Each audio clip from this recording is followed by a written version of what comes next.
Bueno, ya ha llegado el momento. Omar Ortiz Forero, después de tantas vueltas, idas y venidas, hasta metidas de pata, estamos ya aquí con el maestro Omar Ortiz. Él viene desde Tuluá, viene al encuentro de poetas en Salamanca y él nos va a contar ahora muchas cosas, qué sucedió, qué hay allá, qué hay de nuevo, qué se repite dentro de la poesía iberoamericana, que es lo que se dio en ese momento. Buenos días, Omar. Bueno, muy buenos días Arturo y muy contento de que por fin, después de varios desencuentros en un mismo sitio, en un mismo lugar además, ¿no? Porque nos vimos en Salamanca, pero íbamos a hacer la entrevista y siempre había algún inconveniente, entonces no, mañana, y resulta que mañana ya hubo otro inconveniente más, que fue mi lesión en el pie izquierdo. Y bueno, pero estamos aquí bien hoy en casa de Carlos Bernal, un amigo eh, maravilloso que me ha acogido y me ha dado pues su esposa el cobijo y los consentimientos que se necesitan para no recuperarse pronto de estos males. Eh, pero bueno, en Salamanca también me trataron muy bien.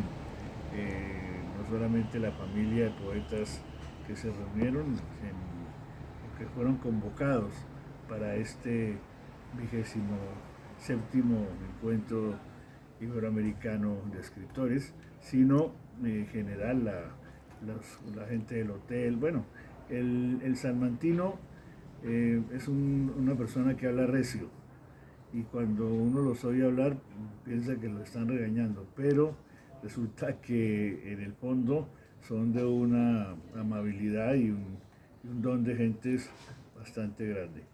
Entonces, bueno, ¿no? Contento por todo, inclusive por el traspiés, y porque eso enseña también, ¿no? Enseña a que uno tiene la programación lista, pero eso puede irse en cualquier segundo y cambiar todo. Entonces, bueno, ahí también otro aprendizaje, porque fíjate, tanto que planeamos nomás acá la entrevista y la hicimos o la hacemos en un sitio que no teníamos pensado en nuestros planes, pero que además mejor, ¿no? Más cálida, más tranquila, más como debe ser, más una charla como si estuviéramos en algún sitio de Ipiales o en algún sitio de Tuluá. Genial, bueno, eh, el encuentro de escritores de Salamanca o al encuentro de escritores de Salamanca vienen 50 y tantos poetas y tengo entendido que es un proceso de selección muy riguroso. Están los que son, digamos, buenos poetas y hombres y mujeres, claro. Entonces, Omar Ortiz viene desde Tuluá y viene a representar a Colombia prácticamente en este festival. ¿Qué ha hecho? ¿Qué nos puede contar Omar de su vida o cómo hizo para progresar tanto y llegar a estas alturas de la poesía en su vida? ¿Cuál es su origen? Claro. Bueno, mira, Arturo, en el texto que leí el día en que me entregaron el diploma, donde está, eh, donde hace constar que soy huésped distinguido de la sabia ciudad de Salamanca, dije, hice un pequeño resumen precisamente por qué estaba yo ahí, porque pues había que ponernos en contexto, ¿no es cierto? Y yo creo que hay 4 o 5 situaciones en mi vida que me han permitido mi desarrollo como escritor, como poeta, como persona y como gente de cultura, como gente, digamos, agente cultural, digámoslo así. El primero que fue en mi infancia, bueno, hay dos en mi infancia claves. Uno, que yo sufrí a los 5 años una pielonefritis, que en ese momento, yo soy del 50, o sea que estábamos hablando de más o menos de 1955, no se había comercializado todavía los antibióticos. Y el tratamiento para esa enfermedad renal era quietud y mucha agua de cáscara de papa. Por el agua de cáscara de papa no había problema, pero la quietud sí era un problema para un niño de 5 años. Entonces yo tenía una tía abuela, ella se llamaba Rosita Franco, que se sabía todos los cuentos sabidos y por haber, cuentos de la tradición oral del tequendama, o sea, donde está el salto del tequendama que Bochica con su callado abrió porque se había inundado toda la sabana de Bogotá y por ahí había que sacar el agua por alguna parte. Entonces Bochica abrió el boquete y esa región, que es muy rica, y es la región de origen de mi familia materna. Rosita conocía toda esa tradición oral, pero también tenía tradición letrada. Ella había leído a los hermanos Grimm, había leído a Perrault, había leído a Christian Andersen, bueno. Y iba mezclando sus cuentos sin decirme cuáles eran unos y cuáles otros. Es decir, yo simplemente vivía entre asombro y asombro cada vez que ella hablaba, y hablaba todo el tiempo porque la idea era mantenerme, digamos, ocupado oyendo todas esas maravillas. Y lo logró. Y logró despertarme una curiosidad, pues, pues imagínate un niño y oyendo esa cascada de fantasía. Entonces quise aprender a leer y me enseñó a leer. Y mi padre, ese es un segundo que se complementa, compró una enciclopedia que se llamaba, o se llama, no, creo que yo ya no lo deben imprimir, el Libro de Oro de los Niños, que eran 6 tomos, que tenían prólogo de Juana de Barború y de Gabriela Mistral, y que recogían, digamos, todo lo que, un panorama de la literatura iberoamericana, entre otras cosas, para niños. Era una cosa maravillosa. Y eso, pues, por supuesto, aumentó mi vinculación con la literatura y con los libros, por supuesto. Luego, ya grande, mayor, ya salido de la universidad, yo estudié Derecho, me fui a hacer la judicatura al Valle, porque en el Valle del Cauca tengo mi familia paterna, en Tuluá. Entonces fui a hacerme un año después de Río Frío y volví a Bogotá para ejercer como abogado. Pues cuando llegué a Río Frío, que era un pueblito, no sé, tendría máximo 1500 habitantes, casi todos corteros de caña del ingenio de la Carmelita.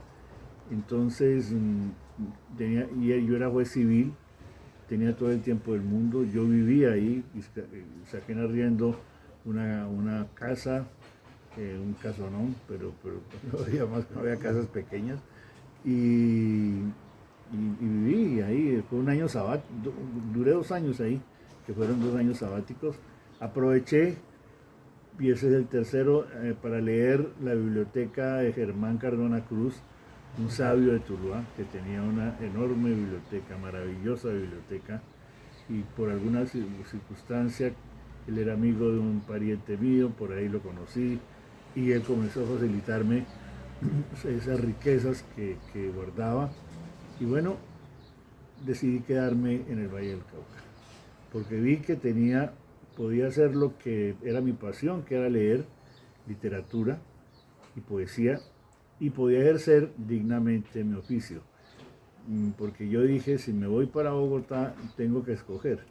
Y tenía que escoger, obviamente, por ejercer el oficio, porque pues, de poesía pues no se puede vivir, ¿no? La poesía no es comercial y afortunadamente pues han sostenido esa tradición.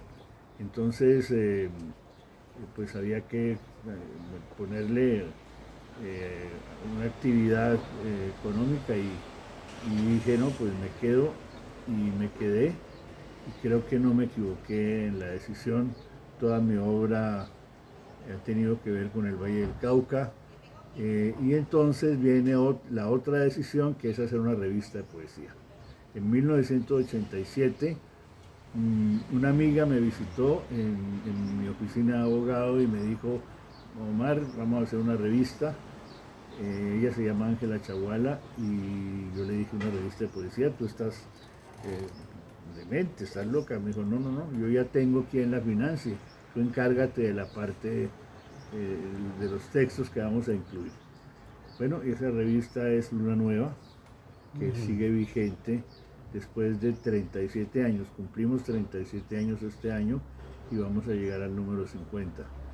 Y esa revista obviamente me dio la oportunidad de conocer lo que estaban haciendo en ese momento todos los poetas de Colombia y de buena parte de América Latina, porque nos dedicamos a promover poetas por regiones y por países. Le pedíamos a un poeta amigo de un país vecino una muestra y la publicábamos. Entonces, eso obviamente, bueno, pues, y también puso puentes entre los poetas porque en ese momento no nos conocíamos, no había internet, estamos hablando de los años 80, 90 y no teníamos una comunicación distinta al correo. Pero había este correo también, el correo un poco de las brujas, que la revista llegaba a sitios que uno no se imaginaba, como los libros de poesía, ¿no? Que llegan, hacen unos recorridos insólitos a veces y de pronto uno va y llega a alguna parte y le dicen, yo lo he leído a usted. Me pasó ahorita con Otoniel Guevara, un poeta de Honduras, que me dijo, yo te he leído, Omar, pero es que no me acuerdo dónde conseguí el libro tuyo. Y me escribió la carátula del libro, sí, claro. Y fue grato, y eso es grato, ¿no? Encontrarse con esas circunstancias. Bueno, pero volviendo entonces ya a la revista, ya fue una responsabilidad, pero también una manera muy grata de hacer otra parte de la labor que uno pienso que debe hacer y es no solamente su obra acá, que está uno ensimismado, que está metido en su cuento y trabajando con su lengua, con su voz, sino también darle espacio a otros pares y a jóvenes sobre todo, a nuevas voces para que tuvieran oportunidad de publicar. Y lo otro que ya termina por, digamos, concretar ya mi atención vital en la poesía es mi llegada a la Universidad Central del Valle, luego de ser gerente cultural del Valle del Cauca por Gustavo Álvarez Gardiazabal, y me llaman de la universidad Israel Moreno, que era rector, y primero me encarga las publicaciones de la universidad y después me encargan del Centro Cultural Gustavo Álvarez Gardiazabal, que del cual todavía soy director. Y entonces eso me permite cerrar mi oficina de abogado y dedicarme a la vida académica y bueno, ya es otro espacio que ya me alivia en buena parte digamos, mi cotidianidad, poco estresante porque el litigio es difícil y cada vez cada vez era más difícil.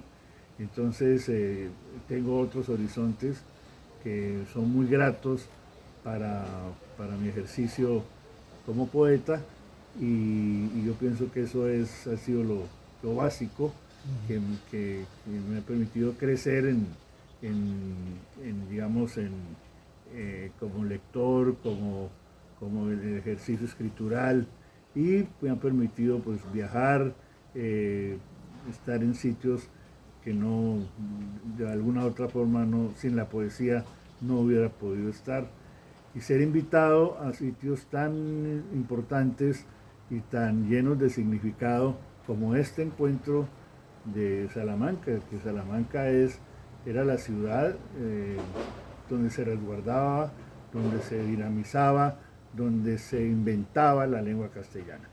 Entonces estar ahí y ser huésped distinguido de la parte de España donde la lengua es lo vital, pues imagínate para uno lo que puede significar, ¿no? Yo realmente vine a caer en cuenta de todo lo que significaba para eso estando ahí. Lo había visto sí como una distinción importante, pero es que ahí demuestran a uno que es de verdad, ¿no? Que la cosa va en serio. Y pues claro, pues mucha emoción. Omar, hablemos un poco de la poesía en sí. Ya, he tenido siempre un concepto de, de la interpretación de la realidad y de justificar o no justificar esa realidad frente a determinados grupos o a determinados individuos, ¿sí? A veces juzgarla o a veces condenarla o a veces absolverla, no sé qué tipo de fenómenos. La justicia, o sea, un juez es eso, un abogado es eso, defiende o condena o hace. La poesía también tiene un papel más o menos eso de juzgar la historia, de condenarla o absolverla. No sé cómo tú tomas, cuáles son los elementos básicos de tu poesía. Bueno, más que la condena o absolución de la historia, es tratar de transformarla, es decir, esas realidades que nos acosan, que nos, digamos, nos llenan de, por un lado, de temores, pero también por el otro lado, que nos pueden hacer felices cuando logramos cosas después de mucho trabajo, porque en la poesía, como todo lo que vale, hay que trabajarla, y trabajarla mucho, ¿no? Y ser constante, y perseverar, y someterse a toda suerte de fracasos, ¿no? El ejercicio poético es el ejercicio del fracaso, ¿no? De por sí, porque tú nunca estás contento con lo que haces, porque si el día que estás contento con lo que haces ya no haces más poesía, ¿no? Porque siempre algo se queda por decir, porque siempre sientes que faltó alguna cosa, que se puede mejorar y vuelves a intentarlo. Y no repites, yo por lo menos nunca me repito, procuro no repetirme, procuro que las cosas cuando estoy tratando de interpretar esa realidad o de transformar esa realidad que siento que la puedo trabajar, entonces lo hago de acuerdo a las exigencias del momento, ¿no? No lo que hice en el pasado libro o hace cuando estaba empezando, ¿no? No, es arriesgándome a que esa nueva voz se complemente con las circunstancias de vida mía, pero con las circunstancias de vida de los demás, para poderme comunicar con ellos, porque si no sería autista. Poetas autistas hay por montones, ¿no? Y eso no llega a ninguna parte. Y entonces hay precisamente que tratar de crear una comunidad frente al lenguaje poético que, que penetre, que trascienda y que sacuda de pronto a los lectores, pero a partir de hechos muy concretos, ¿no? Muy vitales, ¿no? Que se sienta que ahí hay vida en lo que uno hace y que si el lector sienta que le están madreando donde debe ser, o halagando donde debe ser. Yo pienso que ahí está la parte crucial del asunto. Y en estos momentos, ¿cuáles serían esos elementos transformadores dentro de la poesía? Bueno, primero que todo, la pelea con esta cosa de la tecnología por sobre todo, la pelea contra la estupidez, que es muy difícil porque cada vez es más los elementos y los instrumentos que se tienen para volvernos tontos, ¿no? Autómatas. Autómatas, sí, tontos. Es decir, esta es una sociedad que ha renegado poco a poco de lo que la hacía humana para convertirla en un tropel de manejable completamente por halagos, por comodidades, por, digamos, humo, ¿no? Estamos llenos de humo por todas partes y pensamos que esa es la vida, ¿no? Qué vida tan grata, y resulta que estamos absolutamente sojuzgados. Y enfrentar eso me parece que en estos momentos es lo que no solamente el poeta, los artistas, el arte, tiene que chocar. Y de alguna manera lo está haciendo, y de alguna manera los jóvenes ven que eso, que esa es su obligación, porque si no, no van a tener las alternativas que se merecen, porque si eso no se da, el arte va a desaparecer, ¿no? Hay un traspaso de valores de la generación anterior a la nueva, o hay necesidad de crear esos nuevos valores.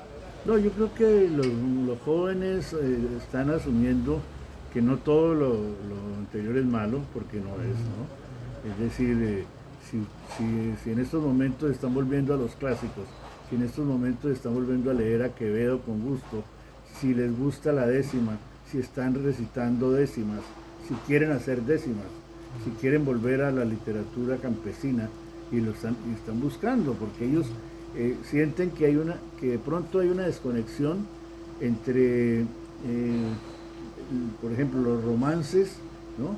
y lo que los poetas les ofrecen, que les ofrecen a veces son cosas experimentales, absurdas, totalmente, la imbecilidad total, ¿no? Adornándola de oropeles, de la modernidad malentendida, de la modernidad que es la vil manipulación pues sofisticada que los medios y la misma academia bendice, ¿no? Que la academia está entregada completamente a los poderes que necesita gente que pueda manejar y gente que pueda, digamos,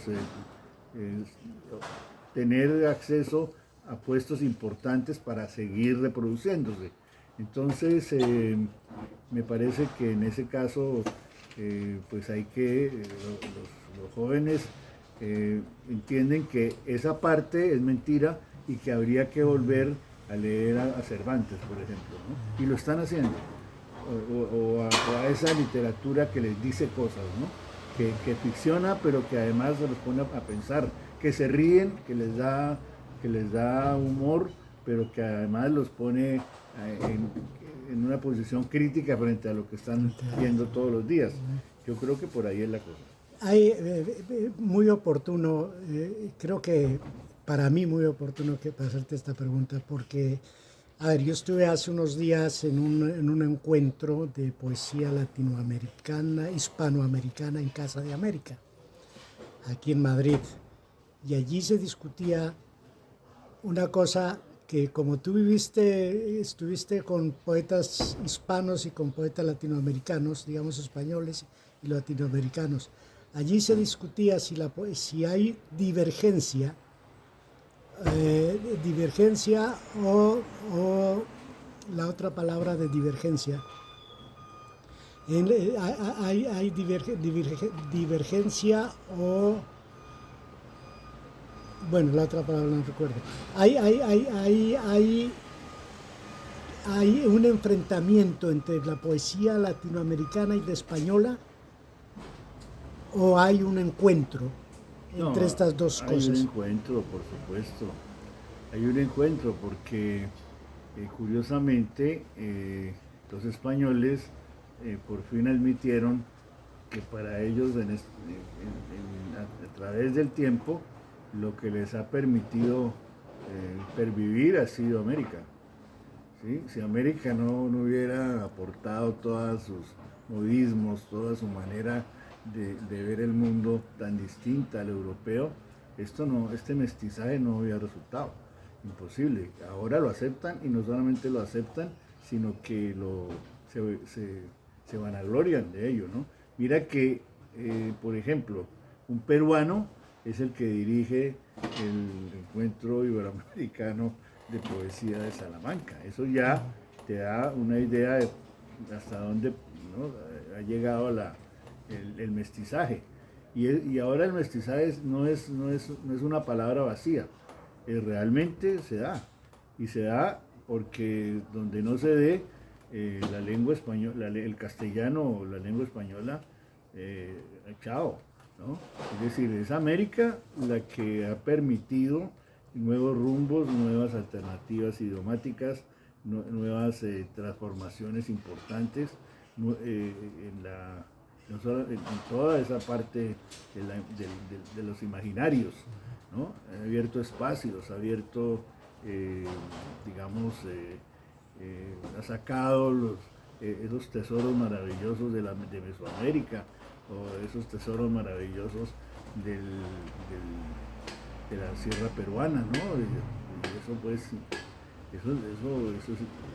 eso ha permitido que el lenguaje tome otro aire y otro aire importantísimo, ¿no? Y buena parte de eso se lo debemos a gente como Arguedas, por ejemplo, que ahorita pues no está, pero que si se ponen en serios, a Arguedas siempre habría que volver, ¿no? Porque A Vallejo. a Vallejo, etcétera. Sí, claro, claro, claro. Y a todos esos, digamos, a los que primero se arriesgaron a decir, no, es que mire, nosotros tenemos también que aportar. Rubén Darío, bueno, es que siempre se ha aportado, es que claro, siempre se estaba ahí, ¿no es cierto? Pero entonces es muy grato que ahora ya haya Esto es una convergencia. Mira, Esa es la palabra que no sí, recordaba, convergencia eso, o divergencia. no, bueno, eso. Estos encuentros nos contaban que comenzaron con un latinoamericano. Ahora casi es igual el número de latinoamericanos que de españoles. Claro. Creo que incluso es mayor por la diversidad de países. Ah, claro, por supuesto. De voces, ¿no? Sí. Claro, por supuesto, por supuesto. Es mucho mayor y Sí, la claro. amplitud, o sea, ver la realidad la ven mucho mejor que, por supuesto, que esto, pero bueno, ¿por qué no nos resumes un poco tus libros? O sea, tu producción literaria, ¿desde cuándo empezó y en qué tiempo llevas ahora? Bueno, yo comencé publicando ya como una parte vital con un libro que se llama Las Muchachas del Circo en 1992, que me lo publicó el Museo Rayo, en sus ediciones de embalaje, me lo publicó Omar Rayo, y después, cuando Gustavo Álvarez Gardiazabal fue el primer alcalde, hizo una obra similar a la del museo, y lo hizo en la imprenta departamental, ¿no? El museo pues sacaba 100 libros en cartón, muy bonitos, pero muy difícil difusión. La imprenta sacó 1000 libros y eso pues tuvo muy buena acogida y ahí pues digamos que arranqué, digamos, públicamente, ¿no? Y arriesgándome a pasar del anonimato al desprestigio, pero no, por fortuna la cosa no fue tan grave, no fue tan grave y bueno, ahí ya pues seguí trabajando, digamos, vino un libro que yo quiero mucho que se llama Un jardín para Milena, que es producto de una pérdida enorme que tuve, pero que por fortuna superó y quedó como un libro amoroso. Bueno, y así después viene el Diario de los Seres, no, perdón, el Libro de las Cosas, que ganó el Premio Nacional de Poesía de la Universidad de Antioquia. También fue muy importante y es un libro para mí muy importante. Después viene el Diario de los Seres Anónimos, que es un libro que podía seguir porque son pequeñas historias, viñetas, inspirado en Edgar Lee Master, inspirado en la antología de Spoon River. Y estos días un lector que tiene una página y que leyó mi último libro de Paisajes Mexicanos, dijo que se notaba en esa poesía una influencia muy grande de Edgar Lee Master. Me sorprendió porque es un lector muy joven. O sea que dije, este le cascó, porque es verdad, ¿no? Entonces, bueno, son cosas que emocionan. Y así por el estilo, es decir, vino después Pequeña Historia de mi País, que también pues, me parece un libro importante. Y bueno, ahora el de Paisajes Mexicanos, pues que me estoy metiendo con una cultura que es muy, sí, diferente, muy, ellos no les gusta, ¿no? Pero bueno, vamos a ver qué pasa. Apenas está iniciando su circulación. Y bueno, y en medio de todo eso, pues vienen antologías interesantes que han hecho posible pues la mejor difusión de la obra, ¿no? Como la que hizo la más reciente, que hizo New York Poetry Press, de Mar Russo, que se llama el árbol es un pueblo con alas. Pero te voy a dar una primicia, está en preparación la poesía reunida. Yo creo que sale más o menos, puede que para la Feria del Libro de Bogotá del año entrante la tengamos. ¿Y la organiza también la...? No, ahí estamos todavía a ver, pero ya el libro está organizado, tiene un prólogo de Mari Giraldo, y bueno, ahí vamos. Bueno, y ya por último,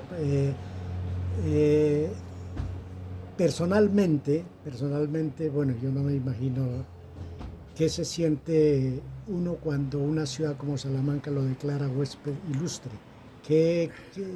¿Cómo te sientes? ¿Qué significa para ti, más bien dicho? Un poco anonadado, Arturo, un poco anonadado porque vuelvo y te repito, yo lo había cogido muy, pues voy a decir una palabra, un poco deportivamente, ¿no? Un poco, bueno, sí, pues, digamos, como que no le había dado la trascendencia, porque no me gusta tampoco esa grandilocuencia y esa cosa, ¿no? Pero no, es que aquí no es eso. Aquí realmente se siente es el respeto por la poesía, el respeto por la obra de la gente, el respeto por lo que ellos están haciendo con la entrega de esas distinciones. Y entonces hay como que uno, mierda, esta cosa iba mucho más allá del simple hecho de, venga, es que ustedes no, es un acto donde ellos expresan su admiración por la poesía americana, porque en general son poetas americanos los que reciben el título, ¿no? O en la distinción. Entonces es como mirar, ellos dicen, vea, es que para nosotros la poesía de América, lo que hablamos ahora, es absolutamente importante y es absolutamente, sin ella no estaríamos faltos, estaríamos cojos, y lo queremos reconocer así. Y eso lo siente uno, que es de verdad y queda uno realmente pues, emocionado, ¿no? Mucho, porque, pues bueno, es como si uno, es decir, estuviera ya en las grandes ligas, algo así, ¿no? Claro, y pienso o lo desconozco si otro colombiano ha recibido esta misma distinción o es el primero. No, Omar. no, colombianos sí lo han recibido antes, lo recibió Federico de Granado, lo recibió Luis Mari Giraldo, que yo sepa, ¿no? Pero vallecaucano sí soy el primero. Vale. Sí. Es un placer siempre, siempre, siempre va a ser un placer hablar con Omar, leer también su poesía. Y a propósito de eso, los planes literarios del futuro, ¿cómo van? Bueno, bien, porque como te digo, va la hora reunida y va el libro de Paisajes Mexicanos que va a salir también impreso por Club Ediciones. Yo creo que también para la Feria del Libro de Bogotá. Entonces hay dos, ya el que ya es un hecho es el de Club Lectores, el de Paisajes Mexicanos, que está ilustrado por collage hechos por mi hija Lorena, que ella es una gran artista y ya había ilustrado Pequeña Historia de mi país, pero esta vez va a ser, hizo unos collages preciosos. Entonces es un libro que va a quedar muy bonito y que estamos esperando ansiosamente.